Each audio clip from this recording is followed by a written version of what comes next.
Shalom, selamat pagi Bapak Ibu. Di dalam kasih Tuhan, pagi yang indah ini, saya percaya Bapak Ibu akan mengalami suatu sukacita yang besar. Karena pagi ini kita merayakan sebuah kemenangan, di mana Kristus Yesus mati dan berkorban bagi kita semua. Dalam perjamuan sebentar yang akan kita adakan, kita yakin dan percaya bahwa tubuh dan darah Kristus adalah suatu pemberian yang sangat luar biasa yang Dia berikan kepada kita anak-anaknya. Lewat tubuh dan darah Kristus, kita mengalami suatu berkat sukacita berkat suatu damai sejahtera, kesembuhan, mukjizat yang kita akan alami. Di tengah-tengah persoalan keadaan dunia ini, kita yakin dengan kuasa tubuh dan darah Kristus, kita akan mengalami suatu perlindungan, suatu berkat yang luar biasa dari Bapa kita. Tema pagi ini, saya ambil dalam suatu judul, Dia memberikan yang terbaik bagi kita. Tetapi sebelum kita membagikan kebenaran firman ini, biarlah isi hati Tuhan disampaikan. Benar-benar ada pengurapan kuasa daripada kekuatan Roh-Nya yang kudus. Untuk itu mari, saudara-saudara sekalian yang terkasih dalam Tuhan, kita datang dan tundukkan kepala, kita berdoa. Mari kita mulai. Bapa, di dalam nama Tuhan Yesus, kami menyerahkan jalannya ibadah di hari Jumat ini. Dan kami yakin Engkau hadir di tengah-tengah umat-Mu. Engkau hadir di tengah-tengah kehidupan kami semua. Mari Tuhan, ambil alih jalannya ibadah ini. Dan di dalam perjamuan kudus ini juga Tuhan, mari Engkau memberkati kami semua. Biarlah Tuhan, isi hati-Mu Engkau sampaikan bagi kami semua, sehingga kami benar-benar memahami arti sebuah pengorbanan. Benar-benar kami meyakini Tuhan, bahwa di hari ini Engkau memberikan yang terbaik bagi kami semua, lewat pengorbanan anak-Mu, Yesus Kristus. Itulah sebabnya Tuhan, kami umat-umat percaya benar-benar menghargai dan menghormati di hari yang mulia ini. Tuhan, beracara bagi kami semua. Ambil alih hamba-Mu yang menyampaikan kebenaran firman. Ambil alih setiap pendengaran umat-umat-Mu, baik di kota ini, baik di bangsa ini, maupun dimanapun umat-umat-Mu yang mendengarkan isi hati-Mu pagi ini. Terima kasih Tuhan, kami memulai di dalam nama Bapa, Putra, dan Roh Kudus, yaitu di dalam nama Tuhan Yesus, kami mulai. Haleluya. Amin. Saudara-saudara yang terkasih di dalam nama Tuhan, tema ini kita ambil di dalam sebuah kitab Roma. Roma 8 ayat 32 sampai 35. Ya. Roma 8 ayat 32 sampai 35. Saya bacakan firman Tuhan. Ia yang tidak menyayangkan anaknya sendiri, tetapi yang menyerahkannya bagi kita semua. Bagaimanakah mungkin Ia tidak mengaruniakan segala sesuatu kepada kita bersama-sama dengan Dia? Siapakah yang akan menggugat orang-orang pilihan Allah? Allah yang membenarkan mereka? Siapakah yang akan menghukum mereka?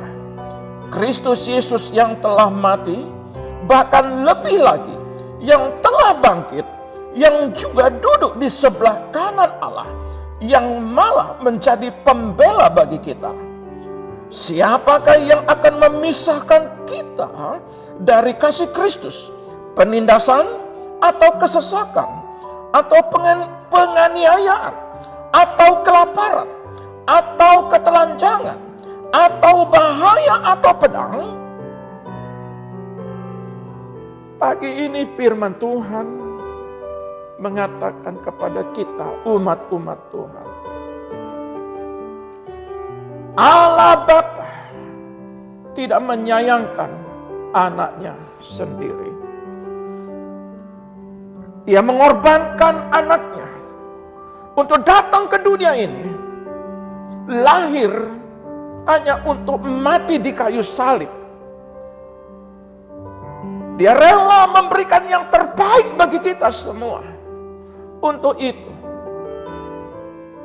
saudara-saudara yang terkasih, sudah sepatutnya Kita sebagai anak-anak Allah, umat-umat orang percaya, menghargai dan menghormati pengorbanan Kristus. Lewat perjamuan kudus ini, kita benar-benar menghargai bahwa apa yang Dia korbankan bagi kita, bukan sekedar kita hidup di dalam berkat, baik mukjizat kesembuhan, tetapi keselamatan yang begitu mahal yang Dia berikan kepada kita dengan cuma-cuma. Kalau saja Dia tidak menyayangkan anaknya untuk Dia berikan kepada kita, untuk Dia serahkan buat kepentingan kita semua, masakan Ia tidak akan memberikan kepada kita segala sesuatu yang lainnya. Kata segala sesuatu yang lainnya, Allah akan memberikan. Kalau yang terbaik bagi kita, kalau satu-satunya anaknya yang Dia berikan kepada kita, itu yang terbaik bagi kita. Pengorbanan hidupnya yang Dia berikan kepada kita, yang lainnya pun Dia akan berikan juga. Maka tepat di dalam kebenaran firman Tuhan, kalau kita mempelajari ayat ini, siapakah yang menggugat, yang mengganggu orang-orang pilihan Allah? Saudara dan saya adalah pilihan-pilihan Allah. Dia tidak pernah memandang pribadi lepas pribadi. Dia tidak pernah memandang suku, agama.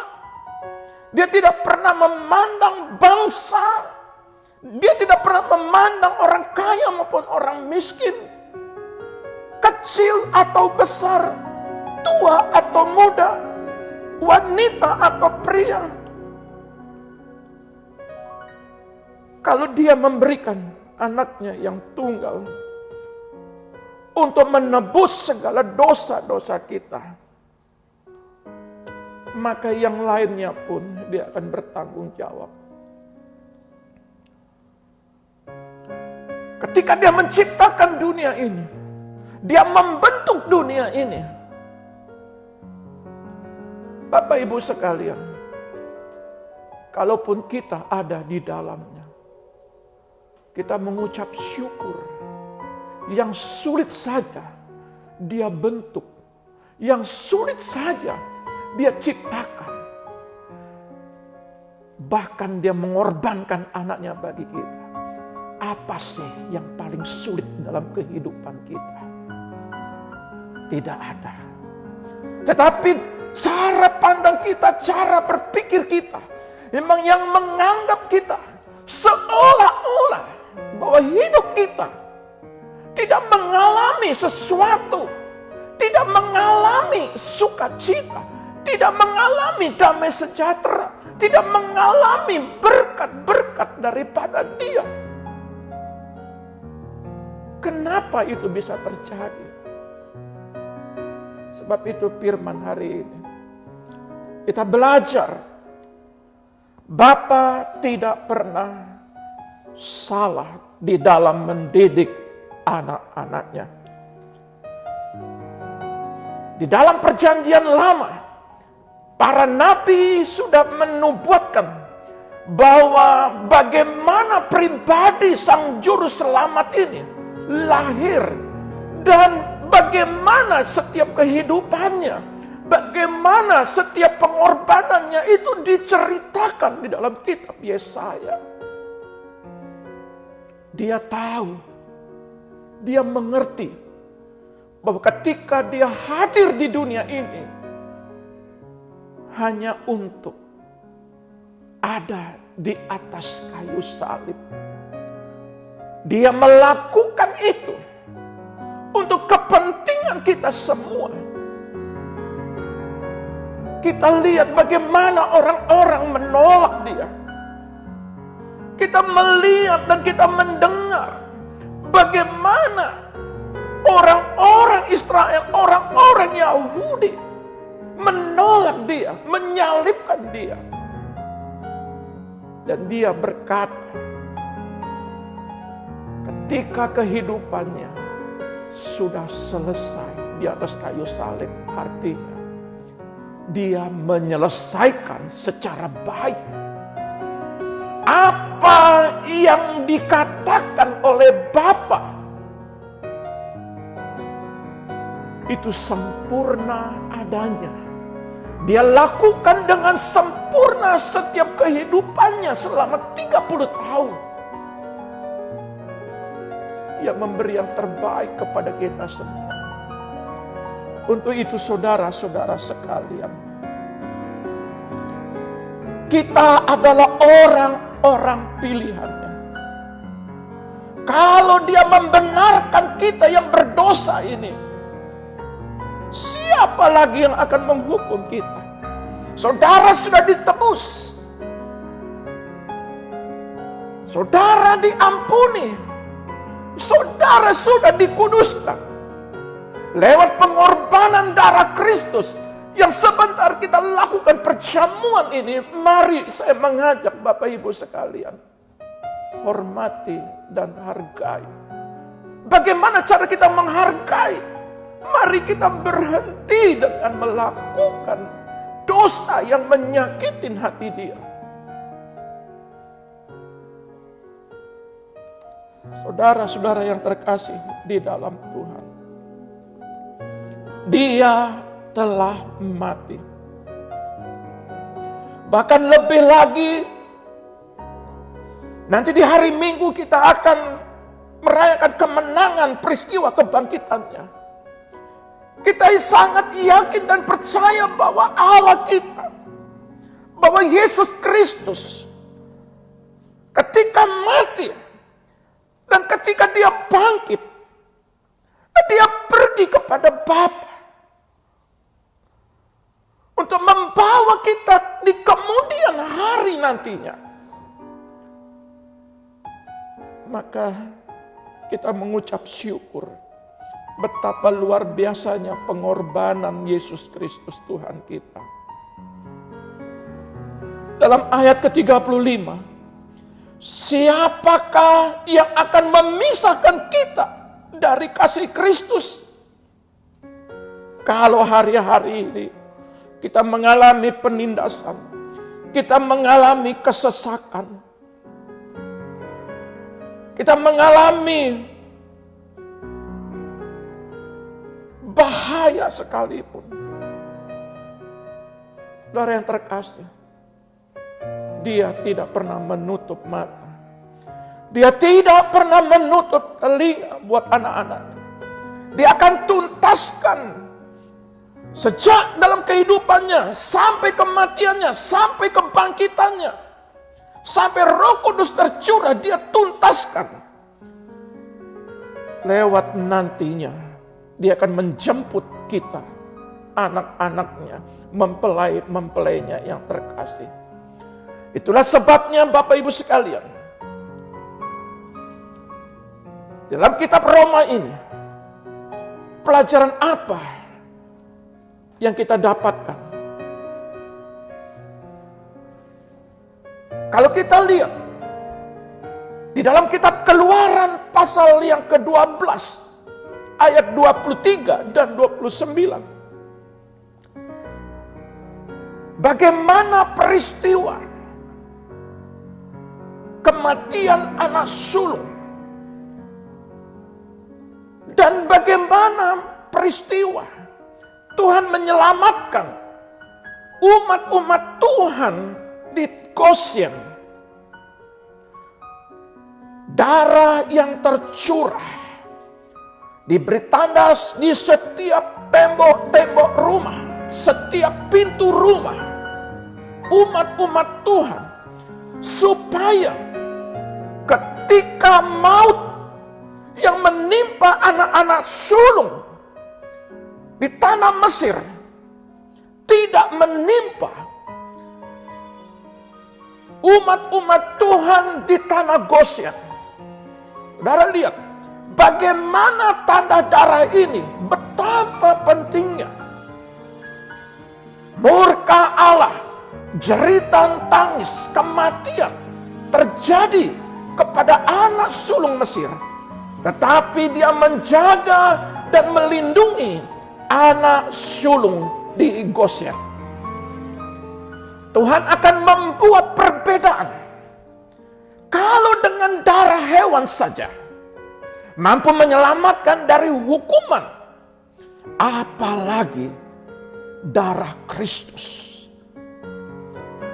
Kita percaya dengan pengorbanan darah Kristus, Dia akan melindungi semua anak-anak Tuhan dari wabah penyakit, dari maut, dari kelaparan, dari bencana alam, dari peperangan.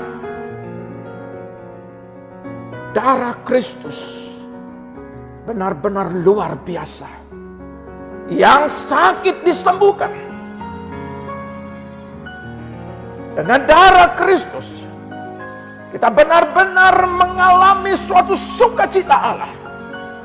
Dengan darah Kristus, kita benar-benar ditebus dan dimurnikan, disucikan, dan dikuduskan. Kalau kita lihat dalam kitab Maliaki 3 ayat 18, firman Tuhan berkata, maka kamu akan melihat kembali perbedaan antara orang benar dan orang fasik, antara orang yang beribadah kepada Allah dan orang yang tidak beribadah kepadanya. Kalau kita melihat pengorbanan Kristus, maka sepatutnya anak-anak Tuhan, engkau datang cari Tuhan, engkau datang menyembah Dia, engkau datang berdoa, engkau datang untuk membaca firman Tuhan. Itulah tanda engkau menghargai pengorbanan Tuhan. Saudara-saudara yang terkasih di dalam nama Tuhan, ada sebuah perbedaan di Mesir dan di Gosen. Di Mesir gambaran orang dunia, di Gosen gambaran gereja. Kalau kita melihat pada kitab Perjanjian Lama, bagaimana masalah tulah itu terjadi di tanah Mesir, bagaimana bencana itu terjadi di tanah Mesir, dan berkat perlindungan di tanah Gosen. Tetapi yang sangat menyedihkan sekarang, justru kejadiannya sangat terbalik di akhir zaman ini.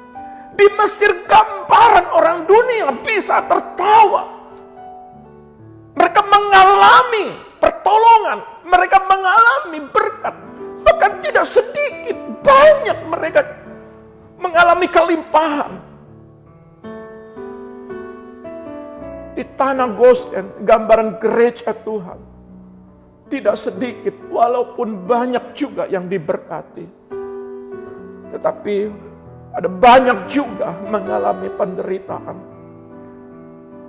Di tanah Gosen gambaran gereja Tuhan, ada yang mengalami sakit penyakit, ada yang mengalami kehancuran ekonomi, dan ada juga yang mengalami kehancuran daripada keluarga. Yesus datang untuk memulihkan. Di sini ada pertukaran. Ketika kita seharusnya binasa, ada pertukaran. Yesus mau menebus segala dosa kita. Yesus mau menjadi kutub. Yesus mau mati di kayu salib supaya kita diselamatkan, supaya kita mengalami berkat yang luar biasa. Saudara-saudara yang terkasih di dalam nama Tuhan, gambaran Gosen gereja di akhir zaman ini. Kenapa umat-umat Tuhan mengalami demikian? Ini banyak dialami oleh kita karena dosa. Karena kita tidak menghargai pengorbanan Kristus. Kalau dia sudah berkata sudah selesai, artinya dia sudah menyelesaikan segala kutuk. Kutuk kemiskinan, kutuk sakit penyakit, kutuk kegagalan, segala kutuk-kutuk sudah diselesaikan di atas kayu salib. Gereja seharusnya mengalami berkat-berkat kelimpahan. Gereja seharusnya mengalami sukacita dan damai sejahtera. Tetapi dosa yang membuat kita menjadi jauh daripada Tuhan, menjadi jauh daripada pertolongan-pertolongan Tuhan, menjadi jauh daripada berkat-berkat yang akan diberikan kepada anak-anaknya. Kembalilah kepada Tuhan. Tuhan Maha Pengampun, Tuhan Maha Penyayang.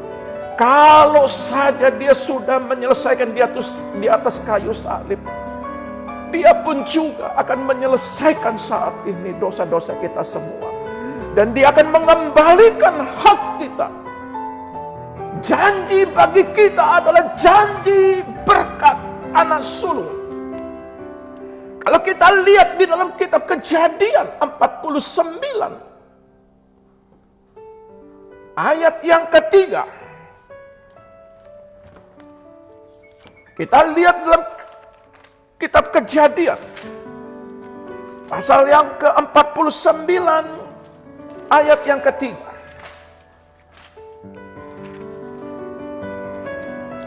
Demikian firman Tuhan. Ruben, engkaulah anak sulungku, kekuatanku, dan permulaan kegagahanku. Engkaulah yang terutama dalam keluhuran, yang terutama dalam kesanggupan. Janji Tuhan kepada keturunan Abraham, janji Tuhan kepada Ishak dan terus kepada Yakub sampai ke Ruben sebagai anak sulung. Kalau dia memberikan janji itu kepada kita, saudara, apa yang membuat Ruben kehilangan berkat anak sulung? Kita lihat Yakub diberkati dan Esau kehilangan berkat anak sulung. Demikian terjadi juga kepada Ruben. Saudara lihat, karena Ruben membuat kesalahan. Di ayat yang keempat dari Kejadian 49. Engkau yang membuat sebagai air, tidak lagi engkau yang terutama. Sebab engkau telah menaiki tempat tidur ayahmu. Waktu itu engkau telah melanggar kesuciannya.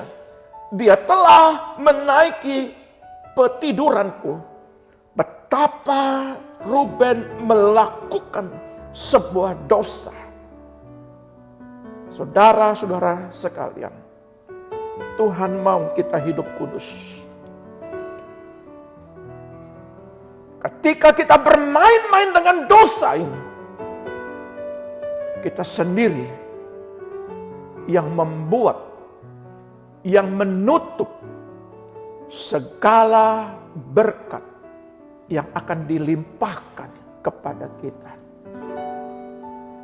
Tetapi bersyukur, Tuhan tidak pernah mengingat-ingat dosa-dosamu.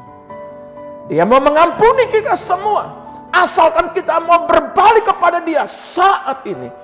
Lewat perjamuan kudus ini, mari kita makan dan kita minum tubuh dan darah Kristus. Kita mohon ampun supaya berkat anak sulung itu terjadi kepada kita. Nah, Bapak Ibu sekalian, lewat kesalahan Ruben ini, siapa yang diberkati? Kejadian ini terulang lagi. Bagaimana seharusnya Esau diberkati, tetapi yang diberkati justru kepada Yakub. Kita lihat di dalam 1 Tawarik 5 ayat 1 sampai 2. Kitab Tawarik pasal 5 ayat 1 sampai 2. Anak-anak Ruben, anak sulung Israel. Ya, saudara perhatikan. Anak-anak Ruben, anak sulung Israel. Dialah anak sulung. Tetapi karena ia telah melanggar kesucian petiduran ayahnya, maka hak kesulungannya diberikan kepada keturunan dari Yusuf, anak Israel juga, sekalipun tidak tercatat dalam silsilah sebagai anak sulung. Memang Yehudalah yang melebihi saudara-saudaranya. Bahkan salah seorang dari antaranya menjadi raja. Tetapi hak sulung itu ada pada Yusuf. Kita lihat firman Tuhan ini yang membuat kita kehilangan berkat anak sulung adalah dosa. Saudara-saudara yang terkasih Tuhan, bersyukur bahwa pengorbanan darah Kristus yang membuat kita hidup diberkati. Kita bersyukur lewat pengorbanan darah Kristus yang membuat kita menjadi hidup diberkati seperti anak sulung. Siapa anak sulung di akhir zaman ini? Kita lihat di dalam kitab Yakobus 1 ayat yang ke-18. Atas kehendaknya sendiri, ia telah menjadikan kita oleh firman kebenaran, supaya kita pada tingkat yang tertentu menjadi anak sulung di antara semua ciptaannya. Waduh, sangat bersyukur. Oleh karena firman, oleh karena dia. Jadi kalau Bapak Ibu mendengar firman, membaca firman, meremakan dan melakukan firman ini, saudara sedang memulihkan kehidupan saudara. Saudara sedang memulihkan pintu-pintu yang tertutup. Kalau sampai saat ini ada pintu yang tertutup bagi kehidupanmu, kehidupan ekonomimu, keadaan rumah tanggamu, di sorga banyak pintu yang akan dibukakan bagimu. Katakan amin. Saudara sekalian, kita bersyukur. Maka saya menganjurkan buat Bapak Ibu sekalian, saudara-saudara, jangan sampai tidak mengikuti perjamuan. Ketika kita makan dan minum tubuh darah Kristus, kita sedang memulihkan hubungan kita. Mengembalikan posisi anak sulung itu. Mengembalikan berkat anak sulung itu bagi kita semua. Lewat pengorbanan tubuh Kristus ini. Darah yang tercurah.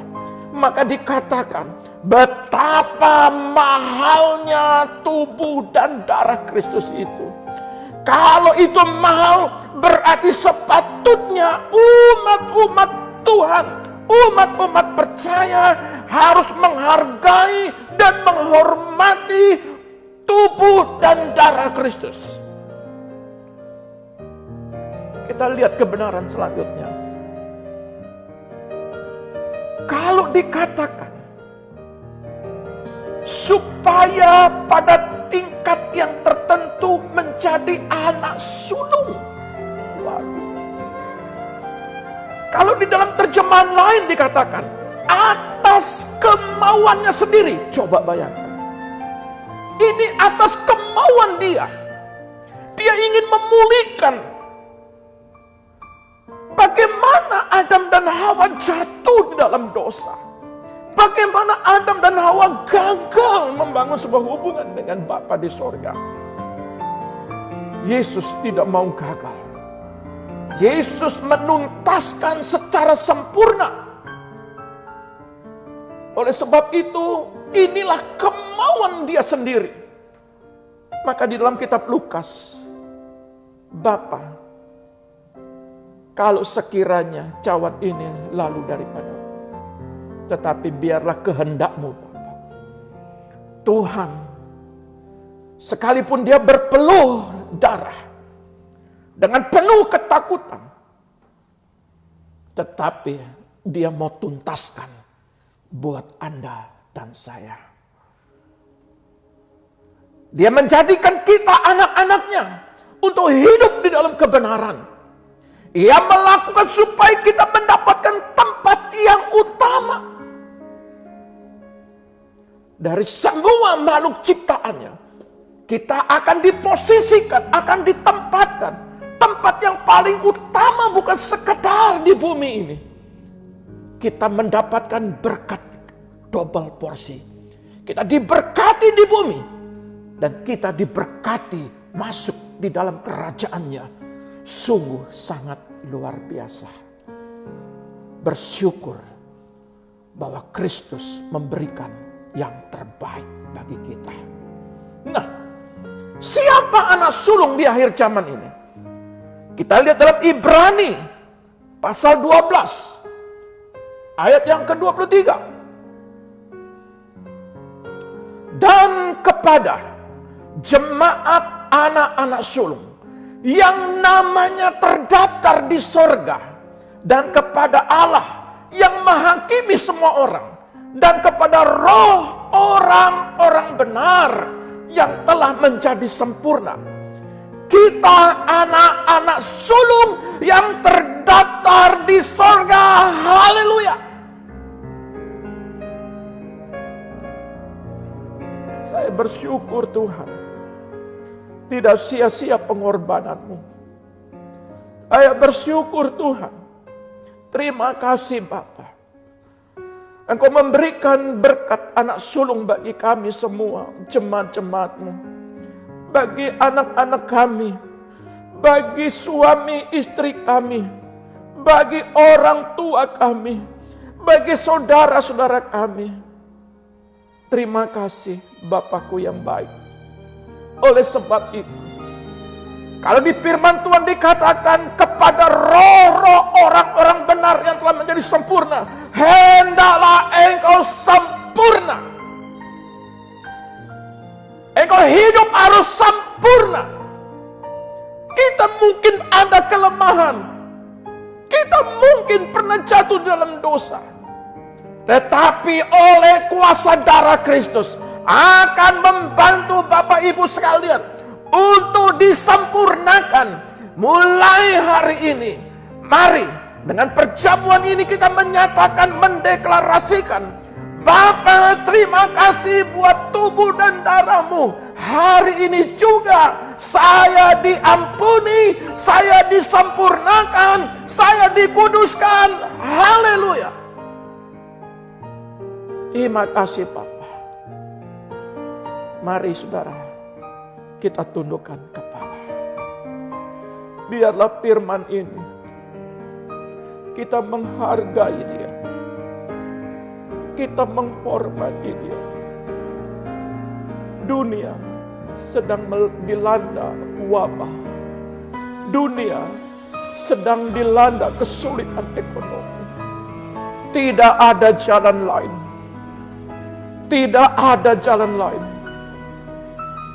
Mohon belas pengasihan Dia. Dan kita duduk diam di bawah kakinya. Hanya itu jalan keluarnya.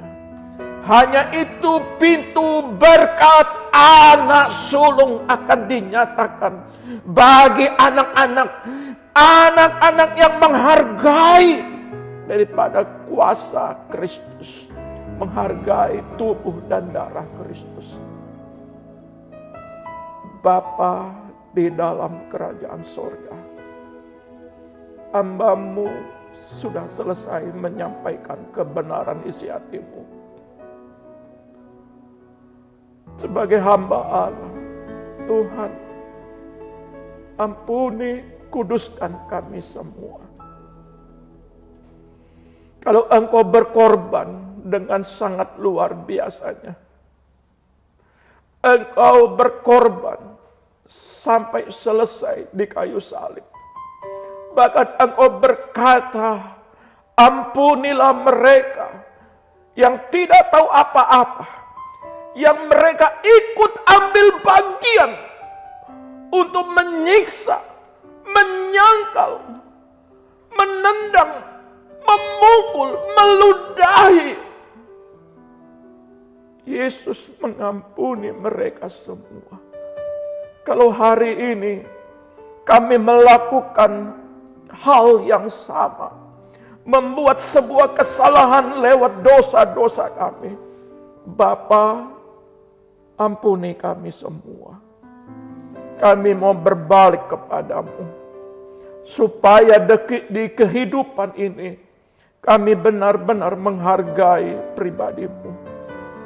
Mari Bapa Surgawi, Engkau lihat anak-anakmu yang terhilang.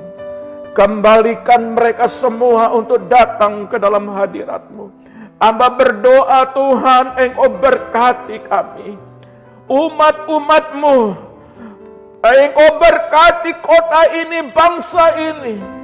Bagi mereka yang sudah Tuhan menjauhi Engkau, bagi mereka yang sudah hidup dalam dosa, Tuhan, kami berdoa, di dalam nama Tuhan Yesus, Tuhan, ada roh pertobatan, ada roh pemulihan, ada roh kesembuhan, ada roh berkat anak-anak sulung. Di dalam nama Tuhan Yesus, kami berdoa. Haleluya. Amin.